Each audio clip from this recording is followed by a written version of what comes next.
Hello, friends. It's great to be back with you again. Let us see what Samartha Ramdas Swami has said in his 197th shloka.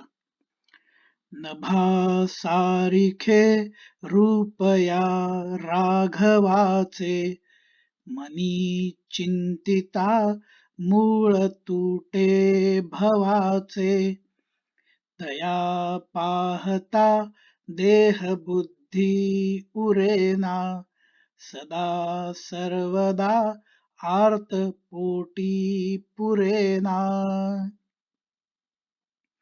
Lord Rama's form is similar to the sky. Meditating upon him in the mind, the entanglement with the material world breaks. The body consciousness vanishes upon seeing him. The yearning to see him forever remains all the time with oneself. In this shloka also, Samartha Ramdas Swami is talking about the supreme reality, the Brahman, the Paramatma, when he mentions the name of Lord Rama as Raghava. Lord Rama is depicted with the bluish skin color.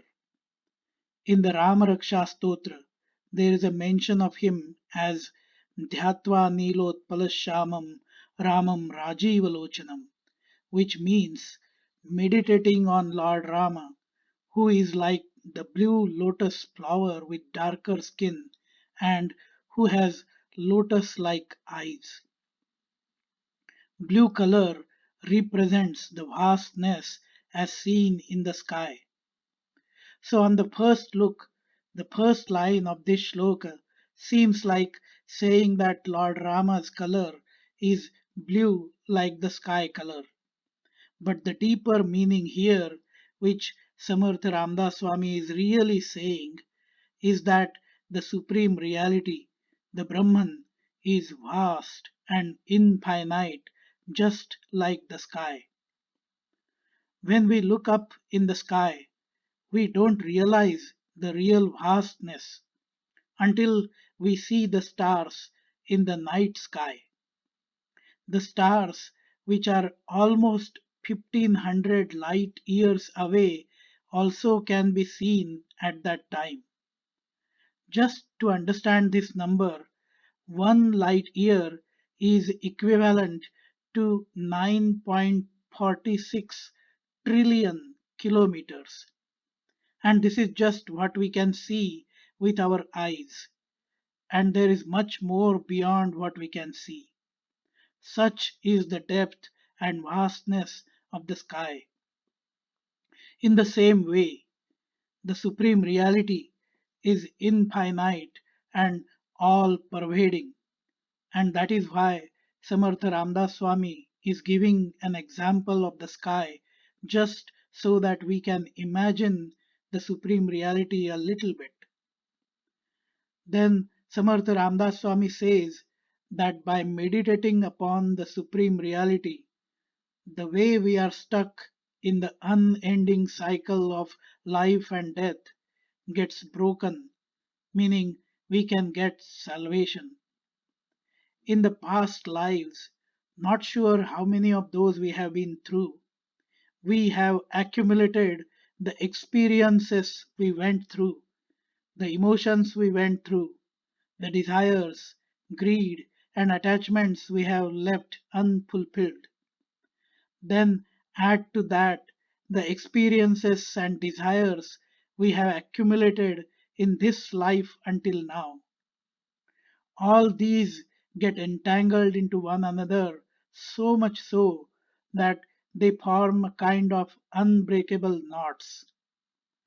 All this baggage of experiences, both pleasant and unpleasant, that our soul carries with it and then in this life gets further attached to the material world with the sensory organs and our mind, is represented in a very small word in the Marathi language, which is bhava.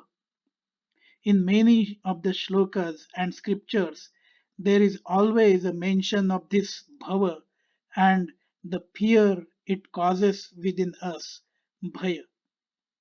Once we start meditating on the supreme reality and focus on its vastness, slowly these entangled emotions start breaking away, and with it, the worst of them all, the ego, starts getting dissolved.